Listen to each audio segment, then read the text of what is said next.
I'm looking for Fred Rogers. In here.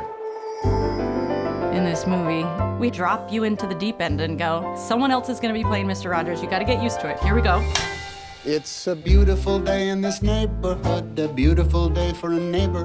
Would you be mine? Could you be mine? Seeing Tom playing Fred is moving. It is so nice to meet you. He looks adorable as Fred. He looks wonderful. The aim was always authenticity. It was a lot of looking at the two faces and going, what do we need? We need his eyebrows to feel like Fred, and Fred had very distinct eyebrows and a really simple wig. That's it. Those two things are going to turn him into Fred, and the rest, we just want to be able to capture the truth behind his eyes and everything that feels real and vulnerable. Sometimes we have to ask for help, and that's okay. I started looking at many hours of the half hour of Mr. Rogers' Neighborhood. I read the scripts, his handwritten scripts of the shows, but rather than try to go with a microscopic mole-for-mole imitation of Fred Rogers, it was a cadence, a quietness, a slowness. We'll just take a minute and think about all the people who loved us into being. What he's doing is really difficult and subtle. He's shifting his emotional body into a stiller person. Hello, neighbor. Tom had to learn how to do exactly what Fred did with the puppets. One of my favorite scenes in the movie is he is puppeteering, and Tom didn't actually know that I was pushing in on him. And so he's really just focusing on singing this song and puppeteering. And there's something really vulnerable and just beautiful about watching him work that hard. Fred's gone, but this is as close as we're going to get to ever being with him again. Tom made him such an important person and such a moving person. There's a wonderful energy there. You hear Mr. Rogers, but you also know there's a new life being breathed through it. Thank you for that perspective. Tom playing Fred couldn't have been written in a book, because it's perfect. Fame is a four-letter word, but ultimately what matters is what we do with it.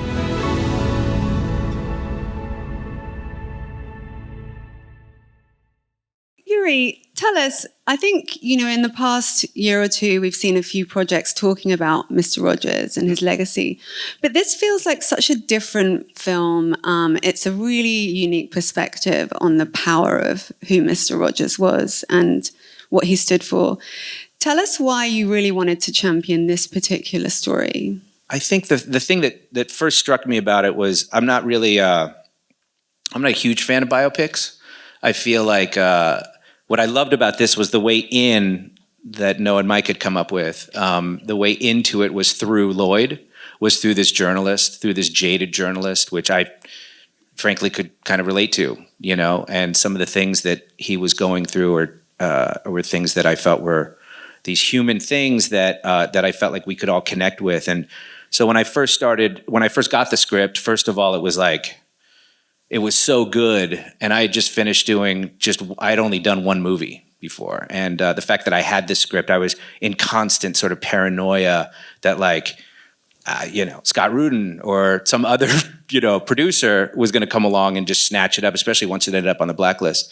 And so for me, I was just like, I made a deal with them which was, by the way, just a handshake that was like, we will get this movie made, And so when we set off for that, I had she's 10 now, but she was 2 at the time, Olive.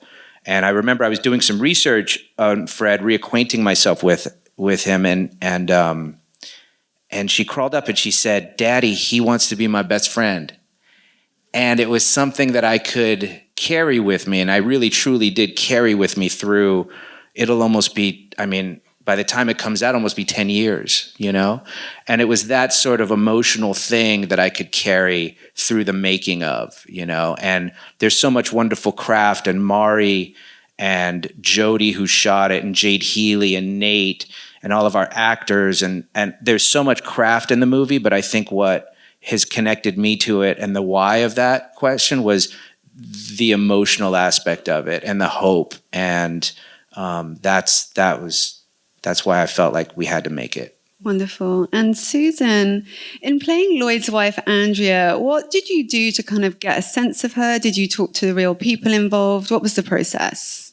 Well, Andrea is not really based on any one person. So the thing that I wanted to do was make her specific and not, you know, in general, the wife who just had the baby, you know, and you know, I play on This Is Us a character who's also a mom and, you know, and all these other things, but each person is always different to me. You know what I mean? There's something about their energy. There's something about the way that they do things that is what makes it fun to create. So I love the opportunity to just kind of use my own imagination and to use references that I've seen of friends, people in the world who've just had children that are their relationship is shifting. What does that feel like? I know what that feels like. You know, what would it be for me to meet Mr. Rogers? Like, I watched him all the time growing up. And so if somebody said Mr. Rogers on the phone, I'd be like, it's Mr. Roger, you know, and lose my mind. And so like there's things like that I can draw on just that from my sort of own database. But it was very important to me to make her very unique and not sort of just like so not anything in general, I think, and to figure out what her role is in grand scheme of the whole story, because they're all so important and they're all kind of like woven together and beautifully told, and you know, by Micah and Noah. But it is about also what is she in relationship to Lloyd? You know, what is she in relationship to what is actually happening internally in their relationship? Now, Nate, I do want to ask you, you have a very specific relationship with the director, Marielle. And I'd like to, yes, and I would like to hear about sort of how you guys worked out the musical sounds for this film in particular. Sure. Marielle is my sister, my big sister. So this is the third feature of hers that I've been fortunate enough to be involved in and to be able to score. And like these guys, it was kind of a matter of seeing it come down the pike for her and seeing that this was coming her way. I have a benefit that a lot of other composers wouldn't have, which is, oh, this big, massive film is going to be put in your hands. How, please, please, please, can I help you make the music? So for us, the first order of business was really honoring Fred's legacy, because Fred Rogers wrote all the music for the show, which was then arranged by his wonderful band leader, Johnny Costa. So that was priority one for us, was how do we honor his legacy and then sort of use that palette of a jazz combo as a jumping off point for the original score.